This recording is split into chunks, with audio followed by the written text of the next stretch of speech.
All right, good afternoon, everybody, and welcome to WordStream's Google Display Network webinar. My name is Ben Cohn, and I'll be joined today by my colleagues Phil Kowalski and Zina Kayali. So today we'll be going over what the display network is, why you should use it, go over step-by-step how to build a display campaign, and finally we'll cover how to optimize your account for the display network. We will be saving some time at the end of today's webinar to go over as many questions as we can. So if you do have any questions, please type them into the questions box and in the GoToMeeting window. So I'll be taking us through the Google Display Network overview.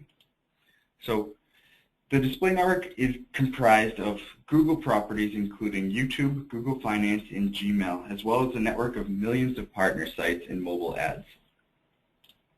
So how is the Google Display Network different from the Search Network, you ask? The Google Search Network helps advertisers reach consumers who are actively searching on words related to their business, while the Display Network helps advertisers reach potential customers who are not actively searching on the area of their business.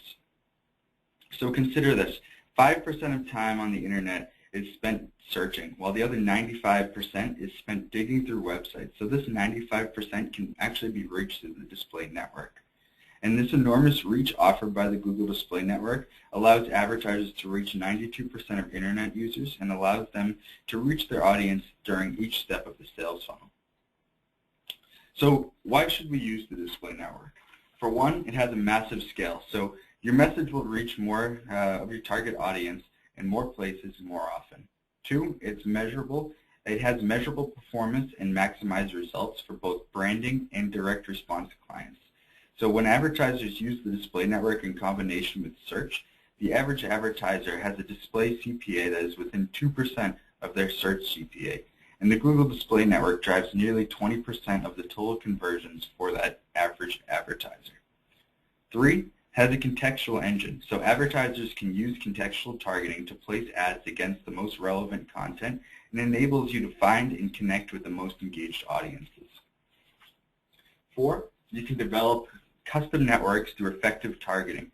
So keyword contextual targeting allows you to build and target your own custom networks. So you'll be able to find and connect with the right customers more effectively and more often. Finally, it has transparency, actionable insights, and value through auction. So the placement performance report, the conversion optimizer, and conversion tracking provide transparency into what is working and what isn't, and it gives you actionable insights you need to effectively optimize your campaigns.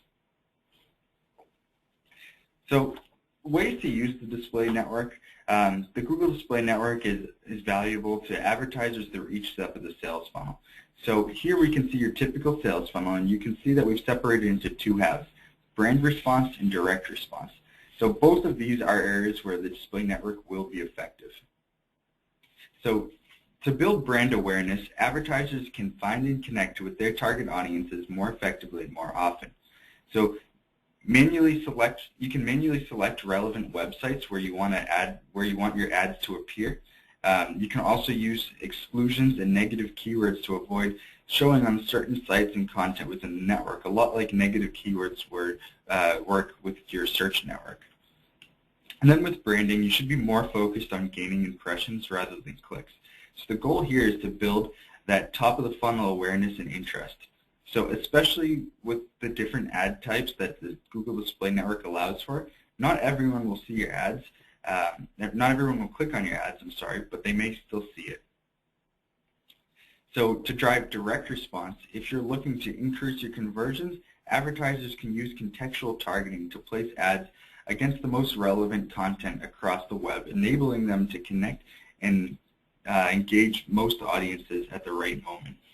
Finally, you can use the Google Display Network to pinpoint an audience through advanced ad types and targeting.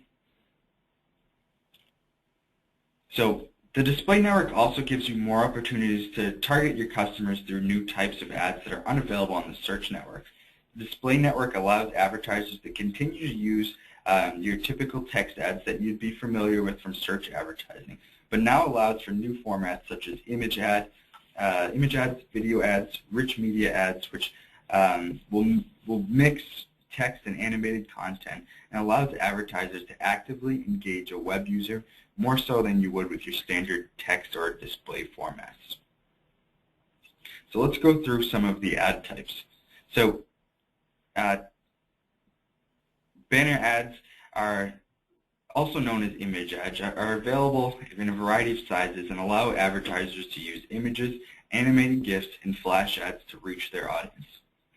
Video ads allow advertisers to show their video on both YouTube and partner sites across the web.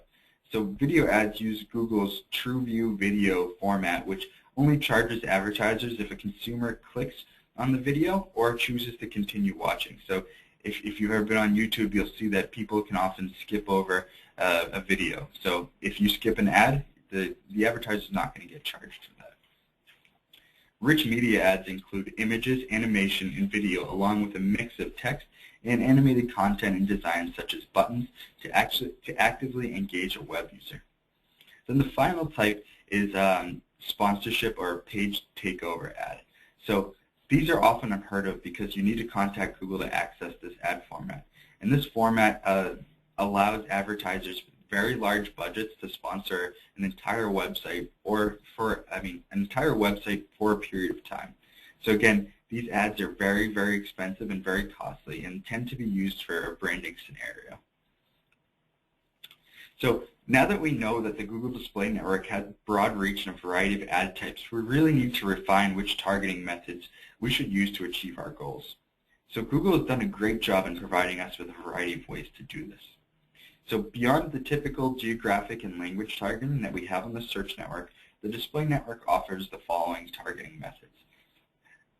The first one we're going to go over is topic targeting. So topic targeting allows your ads to be eligible to appear on any pages on the Display Network that have content related to your selected topics. As content across the web changes over time, the pages on which your ads appear can change with it.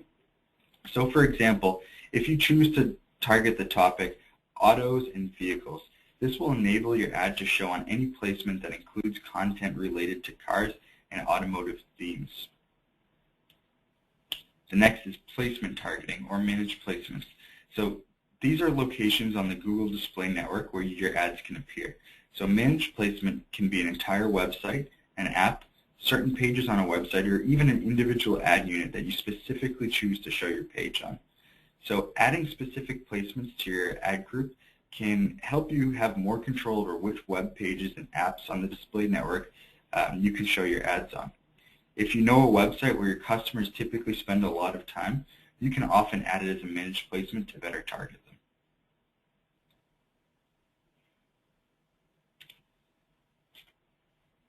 The next one is interest category targeting, and it's great to reach people interested in products and services similar to those of your business. So when somebody visits an AdSense partner website, Google analyzes the content of that page site and uses these page topics as well as data from third-party companies to associate interest with visitors' anonymous cookie IDs, taking into account how often people visit sites of these specific categories. Google then places that visitor in a demographic category, and that's how you target them. Contextual targeting allows Google's system to analyze the content of each web page to determine central theme, which is then matched to your ad using keywords and topic selections, plus your language and location targeting, among other things. Finally, remarketing lets you reach people who have previously visited your site and show them relevant ads when they visit other websites on the Display Network. So when people leave your site without buying anything, remarketing is a great way to reconnect with those potential customers while they browse through other websites. Then finally, there's other tools that are typically above the fold, like ad scheduling, frequency capping, and exclusions, which will help you target your audience a little bit better. So now I'll send it over to Zena, who will be taking you through step-by-step how to build out your campaign. Thanks, Ben. So as Ben mentioned, my name's Zena, and I'm going to be taking you through the steps of setting up your display campaign.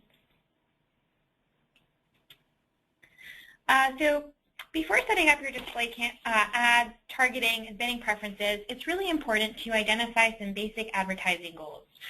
So some questions you might want to ask yourself include, what are the main benefits you're offering? What is your competitive edge? Who are your target customers? What is your target price? And are you looking for direct response or brand promotion? And by that I mean, as an advertiser, are you interested in driving conversions or just promoting brand awareness? So after identifying your main advertising goals, you'll be equipped to choose which method of targeting you should utilize in your display campaign. So as Ben touched upon earlier, to target based on website content, you can use contextual targeting. Contextual targeting allows advertisers to use keywords to automatically match their ad to the content of a web page. So with contextual targeting, a website's content will be scanned for keywords, frequency of words, linguistics, link structure, page structure, etc., and thematically categorized by Google. From there, Google will use advertisers' keywords or topics, among other factors, to match their ad with a related web page. When an advertiser opts into having Google automatically match their ads to websites, they're using automatic placement. So to set up your targeting, to set up your topics targeting, you can use topic targeting in conjunction with automatic placements by selecting specific topics to contextually match your ads to a web page based on its concept. To do so, you're going to go into the AdWords platform, choose Show Tabs and Topics. From here, you'll be taken to a list of topics that you can choose to target. And you'll see a screen like this.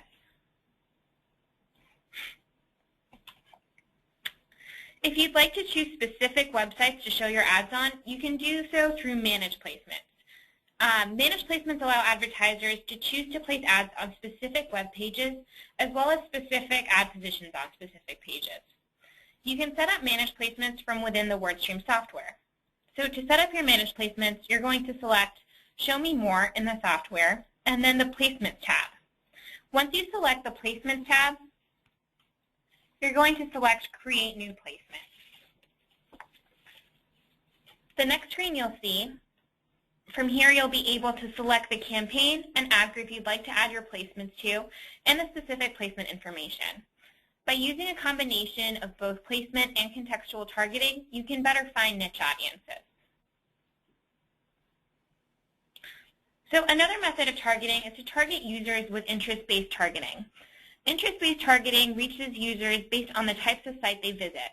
When a user visits a site, Google analyzes the content of the site and associates interest with the user's cookie. To set up your interest categories, you're going to go back into the AdWords interface and click the Audiences tab. You're then going to select Add Audiences, and to the left, you'll see a list of interest categories, and on the right, you'll find an estimated number of users in each category. To target more specific categories, you can also click the plus sign and expand into subcategories.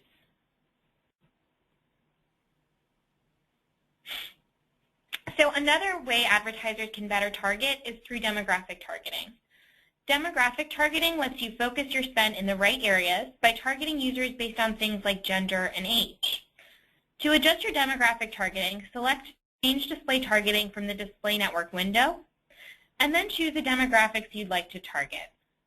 One thing to keep in mind as you're choosing which demographics you're targeting is that a lot of searchers may be categorized as unknown. So now let's talk about excluded placements and categories. With even more advanced targeting controls, you now have full control over where your ads appear. So excluded placements allow advertisers to exclude certain websites and interest categories. To exclude placements, you're going to go into the Campaigns tab, click the Display Network tab, and scroll down to the Exclusions link. Advertisers are able to exclude up to 10,000 sites per campaign, and excluded placements can be added on the ad group level or the campaign level. So the last targeting method I'll be talking about today is frequency capping. Frequency lets you focus your impressions on more interested consumers. Frequency essentially is the average number of times one searcher sees your ad in a given time period. So with frequency capping, you can control the number of times a unique searcher sees your ad. And you can choose to set a limit of impressions per individual user based on the day, week, or month. To set up your frequency capping, you're going to go into the AdWords platform, select Settings, and scroll down all the way to the Advanced Settings at the bottom of the page. From there, you'll select Edit next to Frequency Capping. You can set your frequency capping on the ad group, or campaign level. So now that you have a full sense of how to target with the display network, you're ready to build your custom display ad. You can use Google's Display Ad Builder to customize a new ad or upload your own. And you can customize your messaging to be specific to your product and audience. To set up your display ad, you're going to click the Ads tab within AdWords, and then click the Display Ad Builder from the New Ad drop-down menu. You will then be taken to the Display Ad Builder, where you can choose from pre-existing design templates or upload your own images directly from your computer or website. In the left-hand column, you'll also see that Google has some special seasonal templates for offers like Mother's Day. Once you choose your content category and corresponding template, you'll be prompted to complete the form for the template. The last step you're going to take is to upload any required content, and then you can preview your ad to the right of the form. You can also select your ad sizes above the preview and select as many variations as you'd like. When you're satisfied with your display ad, click Save Ad. If you already have a text ad in your account and you'd like to use that and transfer it to an image ad, the builder can also provide some pre-made image ads using your text ads. You can add the pre-made image ads into your campaign directly or customize them further if you like. Now that you've created your display ad, you're ready to set up your bids and bid settings. If your goal is direct traffic and maximizing clicks, using CPC is a good strategy. With CPC bidding, you can use automatic, manual, or enhanced bidding. If you're using manual bidding and are unsure where to start your bids, a good rule of thumb is start by setting your bids to the same amount you're using in your search campaigns. From here, adjust bids based on how they perform. If you're using the contextual targeting tool, Google will provide a suggested bid for each ad group. You can also set separate max CPCs for your managed placements. If you're using enhanced bidding, once you set your bids, Google will automatically adjust the price you pay based on how likely your ads are to convert, maximizing your return on investment. To use enhanced bidding, you must be using conversion tracking. And make sure to note that enhanced bidding can increase your cost by up to 30% more than your bid. If you're focused on conversions and running a direct response campaign, CPA bidding may be a good fit. Whereas if you're running more of a brand name visibility campaign, then you might also want to try CPM bidding. After you've selected the types of bidding you'd like to use, you should choose whether you want to use standard delivery or accelerated delivery. With standard delivery, ads will be shown evenly throughout the day, whereas with accelerated delivery, the setting will tell Google to show an ad as many times as possible, as soon as possible. To properly assess what type of bidding to use, it's also helpful to understand how ads are selected in the display ad auction. As is the case with search campaigns, ads win the auction based on their ad rank. However, if you're using CPM bidding, landing page quality influences your ad rank, whereas if you're using CPC bidding, CTR is also a factor. Now that you've set up your initial display campaign settings, you're ready to launch your campaign. Check back in a day or two to make sure things are running correctly, and start to optimize. Here to talk more about optimization is Phil. So once you've got your display network campaign set up, what are some next steps for you to optimize your campaign? There's plenty of work you can do, but I'll review a couple ways you can optimize your display campaigns. Some optimization tips we'll go over are similar to optimizing search campaigns, while others are more unique to the display network. The first thing you can do to optimize your display campaigns is to make sure your campaigns and ad groups are structured correctly. In general, you'll want to structure your campaign similar to how you would set up your search campaigns. To help you better pair your ad creative and keywords, try grouping your keywords based on your products or services. Then you can create ads related to each group of keywords that Google can show your ads to potential customers when they're on websites relevant to those products or services. Doing this can also help you keep your account better organized. When you include keywords in campaigns targeting the display network, Each keyword used for targeting is on broad match only, even if you indicate a different match type on that keyword. You can also exclude keywords as negatives as you would on a search campaign. That will make your ads less likely to appear when those keywords are on the content of that page. Another best practice when using the display network is to split up your display campaigns to be separated from your search campaigns. That means in your targeting settings, you should make your search campaigns to only target search and your display campaigns to target only display. Not only will this help your own sanity in terms of interpreting the data coming through, but it will help you optimize your campaigns appropriately for each network. For example, since keywords are treated slightly differently on each network, it may change the mix of keywords and ads you want to be using in each ad group.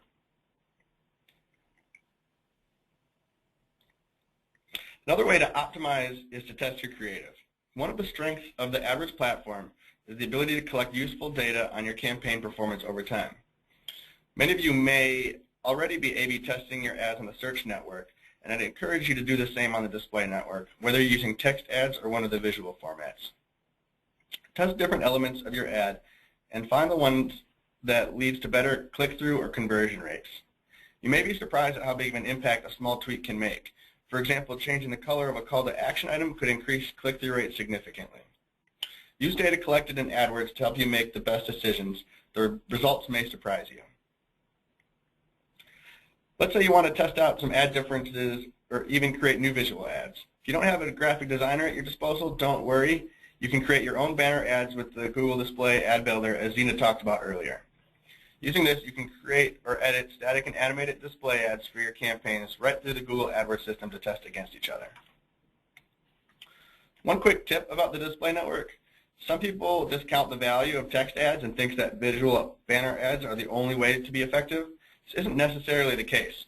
We have seen some clients be successful at using text ads on the display network. So far, most of what we talked about has been similar to optimizing for search. There are also some ways to optimize in the display network that are different from the search network, including managed and excluded placements. These lists of placements will let you tell Google what pages you want to appear on and which pages you do not want your ads to appear.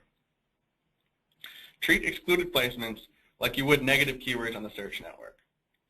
Review the web pages where your ad has appeared through automatic placements, and if you're finding pages where it may not make sense to advertise your business, or if your performance on that page is very poor, you should add that page or site as an excluded placement. On the flip side, if you want your ad to appear more often on a certain page or site, you can edit as a managed placement, where you can edit the bid for that placement individually. You may want to do this if you know your ad is relevant to that content of the page, or if you see it performing well on a certain page or site. Another different optimization tactic from search campaigns is the ability to target or exclude potential impressions based on specific audiences. As Zena and Ben touched on earlier, there are 3 ways to target through interest-based advertising: remarketing, interest categories, and demographic targeting. Matching ads to people's interests based on the type of websites they visit is a great optimization tactic, especially if you're focused more on direct response as opposed to branding strategies, as Ben discussed earlier. These types of targeting methods can help you focus on audiences that you think may be more likely to become potential conversions. Remarketing allows you to show your ads on the display network sites to people who have previously visited your website, which lets you potentially tailor your message to their specific interests. Let's take a quick example to show you how this could work. Let's say you have an online store selling different sunglasses. You can set up your remarketing so that if a potential customer visits a product page on your site for aviator sunglasses, you can serve them ads featuring aviators on the display network, potentially even giving them a special offer. If you're looking at dipping into the display network slowly, trying remarketing may be your best bet. With many of our clients, it's been giving the best return on investment because people seeing your ad have already demonstrated a certain level of interest in your brand or website. Interest categories allow you to reach people based on their interests, such as sports or travel, even when they visit a page related to a different subject on the display network.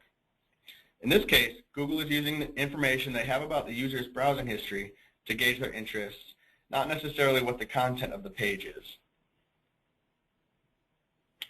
With our sunglasses store example, we could target different interests such as shopping, apparel, and eyewear, to try to find potential customers that are more interested in that industry. You can actually check to see how Google sees you by going to google.com/ads/preferences. While Google isn't 100% accurate, in my personal case, they've actually done a good job of understanding my interests, including sports, Boston Metro, TV, etc., but they also have me pegged as being interested in country music, which is totally untrue. Demographic targeting lets you reach people on the display network who Google thinks are associated with a certain demographic categories using gender or age range. Like interest categories, and like Tina mentioned earlier, this is also a best guess from Google based on the sites you visited.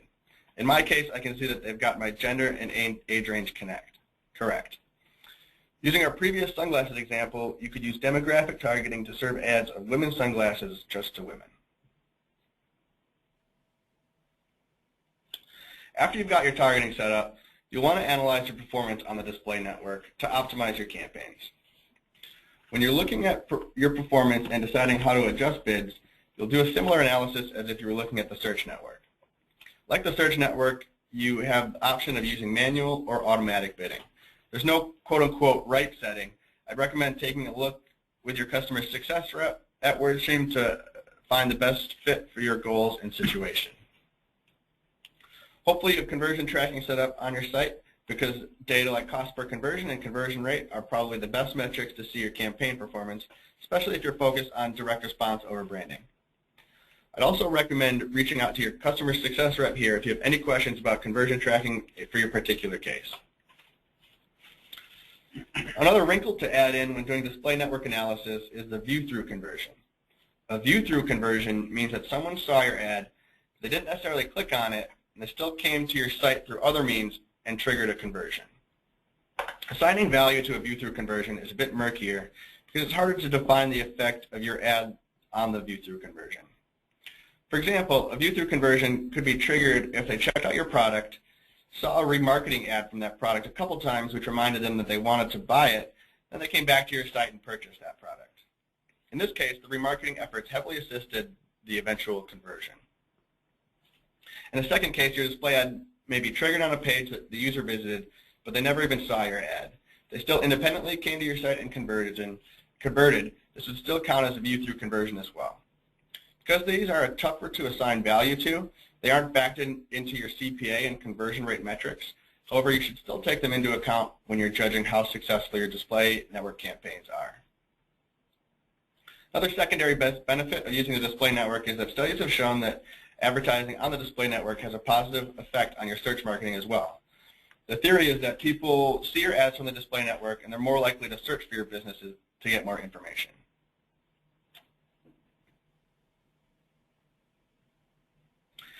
So after listening to this webinar, hopefully you've got a better idea if the display network is right for you.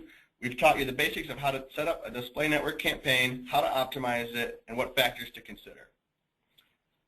Consider factors like your budget, goals, and what aspects of the display network are appropriate for your campaigns when you're setting up and optimizing your advertising on the display network.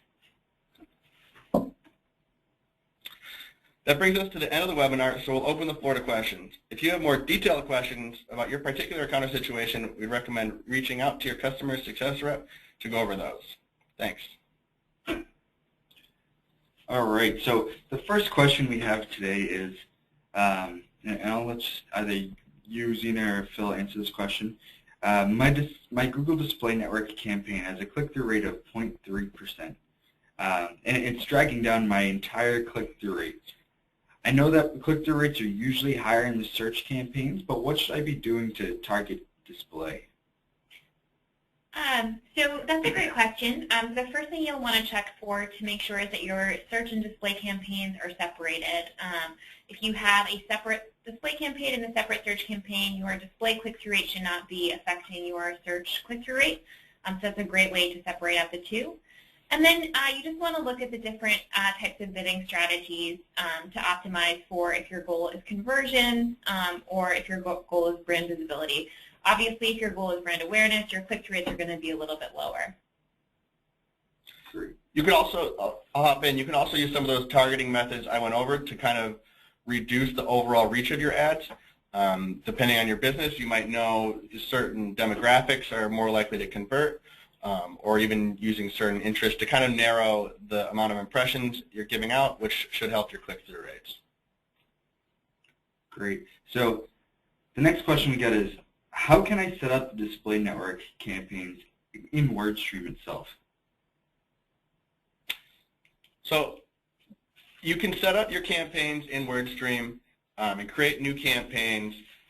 You can set your settings to just target the display network. You can set up some text ads and keywords and manage placements. But it is true that a lot of the advanced things you'd want to set up on a display campaign, you'll need to go into AdWords to do. Right now, our software is primarily focused on the search network. So to get the additional functionality, you'll need to hop back into AdWords to hit those points. All right, thanks, Phil. So do you suggest keeping your display network and search network in the same ad group, or do we have two unique ad groups? And I'll actually feel this one myself. So all of your network settings, like the display network or the search network, are actually done on a campaign level. So yes, the best practice right now is to separate your campaigns, having one display and one search. And that's going to make it easier to manage and easier to optimize over time. But your click-through rates will be mutually exclusive. So the next question we have is, if you're using remarketing, does your conversion go to your search network or your display network? So basically the conversion is tracked to the most recent event, I believe, that that triggered that before the conversion. So that means that if someone came to your site organically or through any sort of other search, and then they clicked on a remarketing ad, the conversion would get matched up with that remarketing. If they had just seen that remarketing ad and then came back to your site independently, then that would get tracked back to the view-through conversion, which is what I touched on previously. All right. So we have a question about e-commerce, and this one might go into a little bit more detail, but can you discuss some of how the display network works with e-commerce, and in particular product abandonment within the shopping cart? And I know Google does have a beta coming out that's going to be very good for this, and you can definitely reach out to your customer success rep to learn a little bit more about that. So the next question is, if you are targeting different countries, should you separate those out into their own campaigns as well? I'd say that really depends on how granular you want to get. And it'll be a bit more work to manage, but I'd say best practice would be to split it out into different campaigns. And it really depends on your individual situation in terms of how much effort it will take versus the benefits you get from it. But maybe if you're targeting different countries and you want to use ads in different languages, that's a perfect case. I would definitely split those out into separate campaigns, because you want your language settings to be around what you need to be targeting and what's in your actual ad. Or if you have special offers for different countries, or if you have different information, then I would definitely want to split it out. If things are pretty similar, you could probably keep it within the same campaign. It wouldn't be necessary to split things out. All right.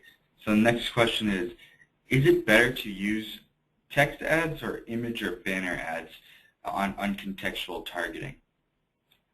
And they also just want to make sure that they're correct in stating that exact and phrase match are not available within the display network, only broad match. So yes, so to answer the latter part of your question first, yes, only broad match is available in the display, and then the former, actually, text ads, the nice thing about display is that you do have the option to make rich media ads, but text ads might still work for your campaign in the display. We found that a lot of, our clients in particular tend to still have lots of success with text ads in the display network, but you'll never know without testing. So, definitely go ahead and test text ads against rich media ads and see how they're performing, and then you can make decisions that way.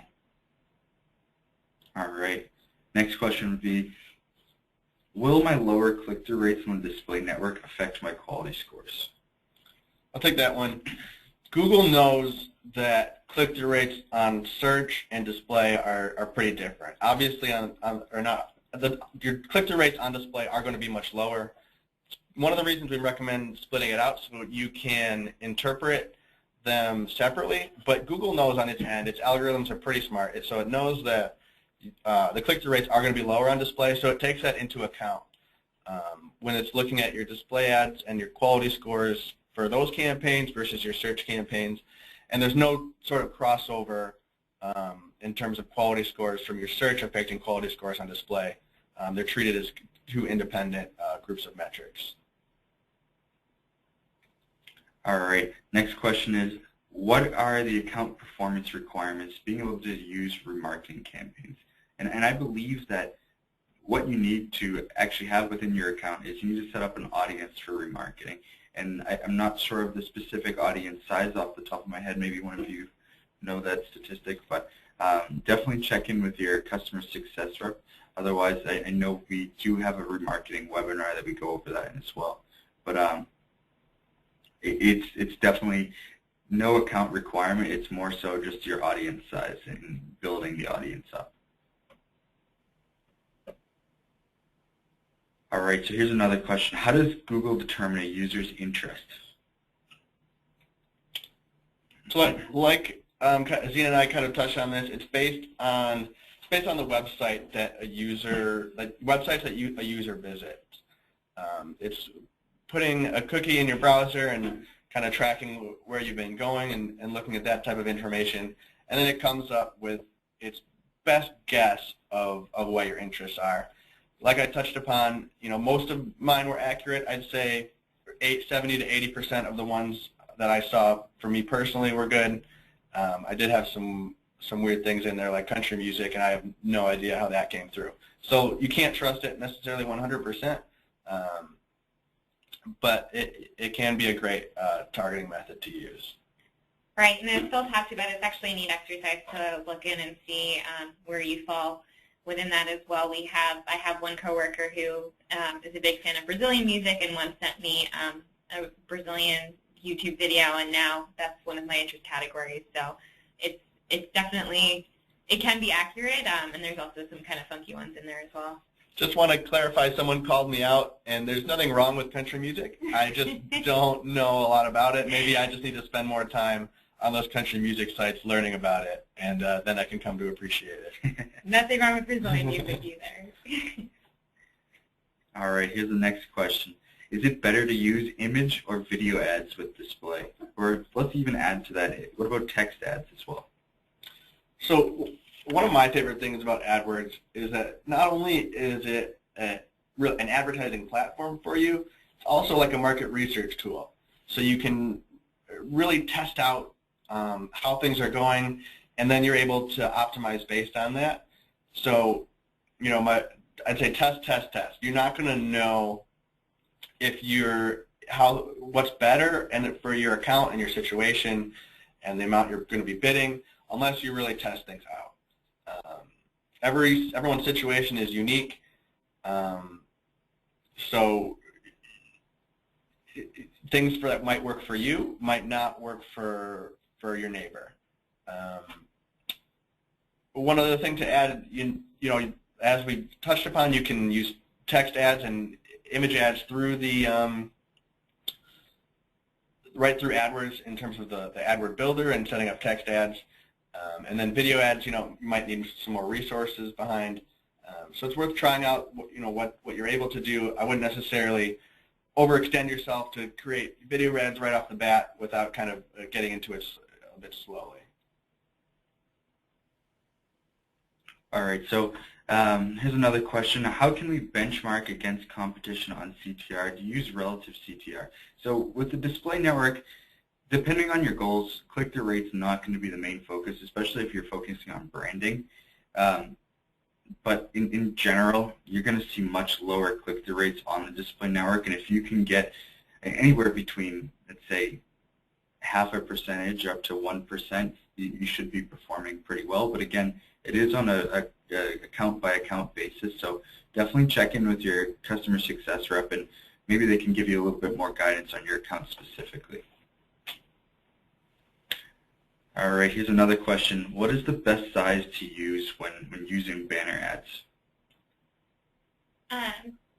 That's a great question, and anecdotal evidence suggests that the 300 by 250 image size or the 728 by 90 banners tend to have the highest impressions and click-through rates. But again, as with everything that pretty much everything that we've talked about today, the most important thing to do is test. Test different ad sizes and see what's working best for you and what's working best for your particular campaign. All right, here's a really good question. If you have automatic targeting with keywords as well as audience targeting, do they apply cumulatively? Like, will it look at the content of the page and the interest of the user when both targeting methods are used? So yeah, that is the case. If you have the targeting methods will apply on top of each other. So if you've got topic targeting or keyword targeting and then want to narrow it down a bit, that's when you could use interest targeting or demographic targeting to narrow it down, or remarketing to narrow that down. Great. So here's another question. So since 95% of the traffic is driven through the display network, why does Google Analytics have such poor tracking on the display network? Scott's saying all we can see is vertical targeting and not set. So our Google rep says that it's as granular as it will get with the Google Display Analytics. Can any of you speak on that? I can't. I'm not as familiar. In analytics, I spend most of my time in AdWords or in WordStream, I should say. So can't really give any insight into why their information isn't better. In some ways, you just kind of have to go with what Google gives you in terms of the information there. I have heard in the past that there are more advanced ways to set up your tracking codes with your ads. So maybe looking into some of those, you might be able to get some more information out of your analytics account. So I have another question that says, what is relative CTR and how do we use it? So relative CTR, in my understanding, is just how it relates to your search network. So if your search network has one click-through rate, how should your display network relate to it? And again, it can be totally different depending on your industry. So and your account in particular. So really depending on how your account's structured, it could be different. All right, we'll wrap everything up. I appreciate all you guys attending the webinar today. If you do have any more questions, email your CS rep and they'll be able to help you out. Thanks again. Thank you. Thanks.